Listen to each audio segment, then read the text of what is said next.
ہے اس پر ذرا سی؟ بسم اللہ الرحمن الرحیم.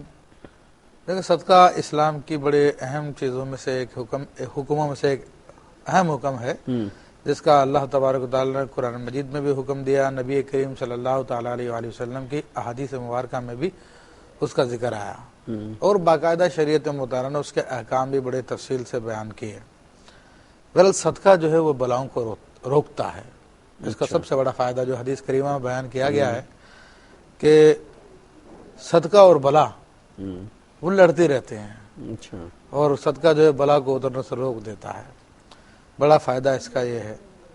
پھر اللہ تبارک و تعالیٰ کی خوشنودی اس سے حاصل ہوتی ہے، اور حدیث کریمہ میں فرمایا کہ اللہ تبارک و تعالیٰ نے پانی پیدا فرمایا تو پانی میں بڑی موجیں تھی، بہت کچھ تھا. تو پھر اس کے مقابلے میں پہاڑوں کو پیدا کیا جو ساکت رہے، پھر پہاڑوں سے زیادہ طاقتور چیز لوہا بنایا. اس طرح حدیث میں مختلف طاقتور چیزوں کا ذکر آیا، اور فرمایا کہ ان سب سے طاقتور شخص وہ ہے کہ جو صدقہ دے اسی ایک ہاتھ سے دے اور دوسرے ہاتھ کو پتہ نہ چلے. صدقہ چھپا کے کرنا چاہیے. صدقہ چھپا کے کرنا چاہیے. یہ جو صدقات نافلہ ہوتے ہیں، نفلی ہوتے ہیں، ان کو چھپا کے کرے. جو صدقات واجبہ ہوتے ہیں، مثلا زکوٰۃ ہے تو اس کو دکھا کے کرے. یہ صدقہ واجبہ ہے. ہاں، یہ صدقہ واجبہ ہے.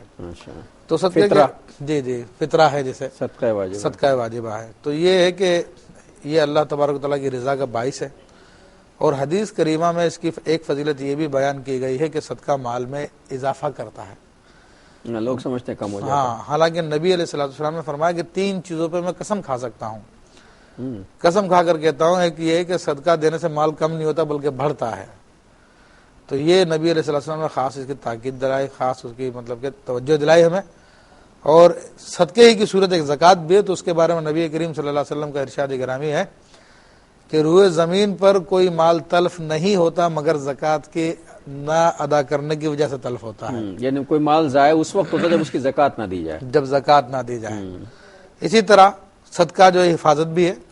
حدیث کریمہ میں آتا ہے کہ اپنے مالوں کی زکوٰۃ ادا کر کے ان کو اللہ کے مضبوط و مستحکم قلعوں میں محفوظ کر لو.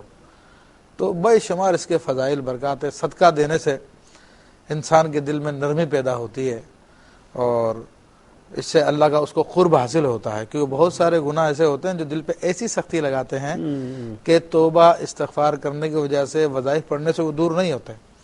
وہ جب صدقہ دیا جاتا تبھی وہ جو ہے وہ دل میں نرمی آتی ہے. تو یہ اللہ تبارک و تعالیٰ کو اس اعتبار سے بھی پسند ہے.